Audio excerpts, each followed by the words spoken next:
Hello again, and welcome to the 7-Minute Spotlight, where we look at stories, concepts, and ideas for inspiration and for encouragement.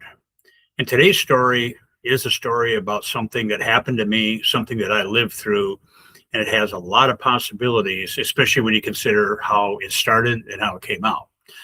In 1987, it would have been late in the fall, there was an opening that was posted in the Sioux Falls, South Dakota newspaper, and it was for a part-time salesperson for a company called Roberts Express. Roberts Express is now FedEx Custom Critical, but at that time they wanted to test the market in the Dakotas, in a small area of Minnesota and Iowa. And I responded to the ad, and I had an interview set up with the vice president of sales, and his name was Jack. So the day came for my appointment, for my interview, and I went to the hotel where he was registered, where he told me to come. It had the room number, went up to his room, knocked on the door several times, no answer. And I thought, well, something happened. I guess, he's not here. Maybe the interview is over. I didn't know for sure what to think. I don't remember being sad or angry or anything like that. I just remember that, well, I guess this didn't work out. And so I left and went home. And oh gosh, probably within less than 2 hours, I'm not really sure the timeline. Again, this is back where all we had was landlines. There was no cell phones, all that type of stuff. And the phone rang at home, and it was Jack. And he said, "Steve, I missed you in our interview today." And I told him what had happened, that I had come up to the room, and he said he'd always been in the room. And then he remembered, yeah, there was about a 5-minute period where he had gone down to the lobby to get a newspaper. And in that little short window of time, just those 5 minutes, I had showed up. He wasn't there, and I went home. He said, "Well, come on up. Let's have the interview." And so I did.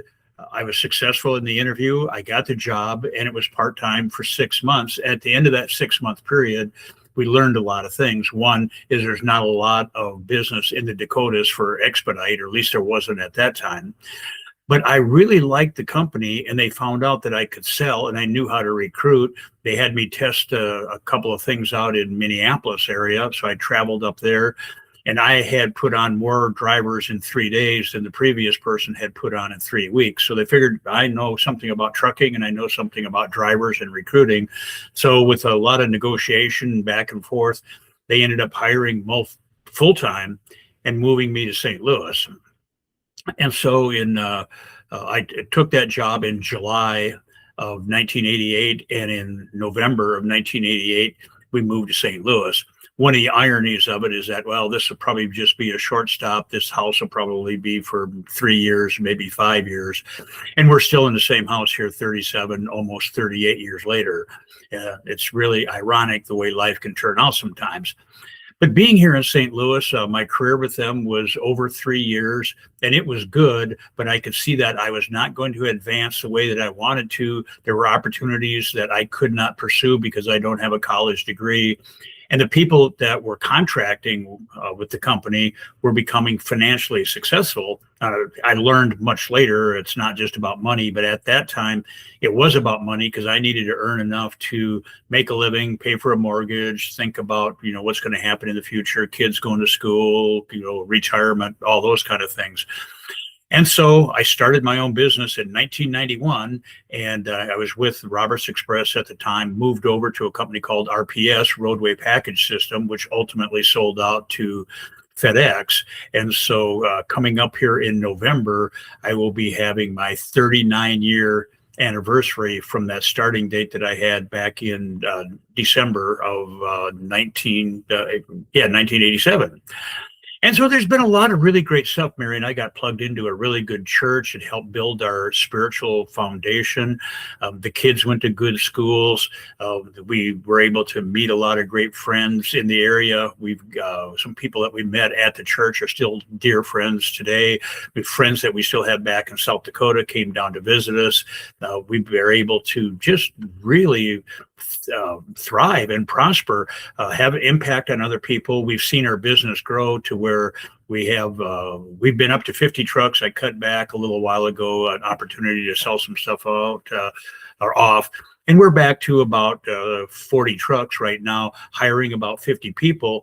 And the thing is that when you hire people, you have an impact on them. You have an opportunity to provide for them and change their life. And so it sounds like, gee, I'm bragging about how great things are. No, that's not the point. The point is that Jack gave me that call and said, hey, come on up. How many times have we missed something or somebody's missed us and we just write them off? Well, nuts to them. They didn't show up. They had this problem. They did this. They didn't do that. And we just write it off. I learned a lesson there that there is an explanation sometimes to what's going on. And so I've tried to take that same approach in my business. It might be that somebody can't make an interview, and we've been ghosted a lot of times, but there's sometimes that there's a valid reason, and we owe it to that person and to ourselves to look into it. There's things that go on with employees, with friends, whatever, where we don't have the whole story, and it's really easy to judge. It's really easy to make a impulse decision about what happened, what went on. I can tell you that to this day, 38 some years later, I'm grateful that Jack gave it a second chance. I'm glad that he called me up and said, hey, Steve, let's do the interview anyway.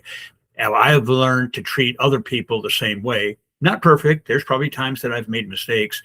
But if I hadn't got that extra chance, that extra consideration, who knows where I would be, but it probably wouldn't be here, probably wouldn't be doing what I'm doing today.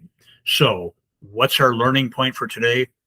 Who deserves a second chance? Well, we all do. And we all get a second chance with God. We get a second chance with Jesus. But we also get the opportunity to extend second chances to others. And Lord knows they deserve it because we deserve it, not because we've earned it.